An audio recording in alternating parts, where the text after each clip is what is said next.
நலமோடு வாழ்வோம் வளமோடு வாழ்வோம். நீங்க பார்த்துக்கிட்டு இருக்கிறது மக்கள் மருத்துவம் வலையொலி தொலைக்காட்சி. இயற்கை மருத்துவம் மற்றும் மாற்று மருத்துவ நிபுணர் இளந்தமிழன் இப்ராஹிம் பேசுறேன். பழைய வீடியோ புதிய வீடியோ பற்றி பார்க்கணும்னா கீழே இருக்கிற பெல் பட்டன் அழுத்தி சப்ஸ்கிரைப் பண்ணுங்க.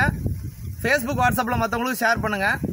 நம்முடைய பாரம்பரிய மருத்துவத்தை எல்லாருக்கும் சேர்க்கறதுக்காக செய்யப்படுற தொலைக்காட்சி. அதனால உங்களுடைய ஆதரவு எனக்கு கொடுங்க. என்னோட வீடியோக்கு முன்னாடியோ இல்லை நடுவில் விளம்பரங்கள் போனால் அதை கொஞ்சம் பாருங்கள், ஸ்கிப் பண்ணிடாதீங்க. அப்போ எனக்கு விளம்பரத்தோடைய ஆதரவும் கிடைக்கும். இப்போ நம்ம பார்க்குற விஷயம் என்னன்னு பார்த்தீங்கன்னாக்க, குழந்தைங்களுக்கான பெஸ்ட் ஃபுட்டு, குழந்தைங்களுக்கான ஒரு ஆரோக்கியமான உணவு என்ன அப்படின்னு உலகம் முழுக்க இருக்க எல்லா உணவுகளையும் வச்சு ஒரு ஆராய்ச்சி பண்ணி அந்த ஆராய்ச்சியின் முடிவில் சொன்ன ஒரு சின்ன ரிசல்ட்டு தான்.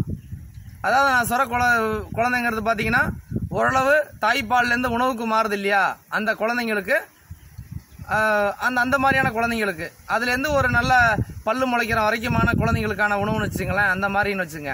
அப்போது அந்த மாதிரி உணவு எந்த மாதிரி உணவு கொடுத்தா நல்லாயிருக்கும் அப்படின்ட்டு ஒரு ஆராய்ச்சி.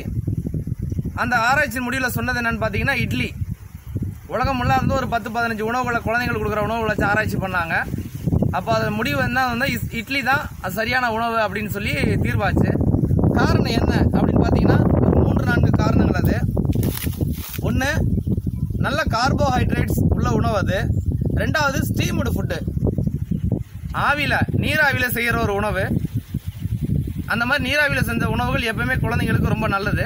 அப்போ அது 2. மூணாவது, நுண்ணுயிர்கள், அதாவது பாக்டீரியா மூலமாக ஃபெர்மெண்டேஷன் செய்யப்பட்ட மாவில் தயாரிக்கப்பட்ட உணவு.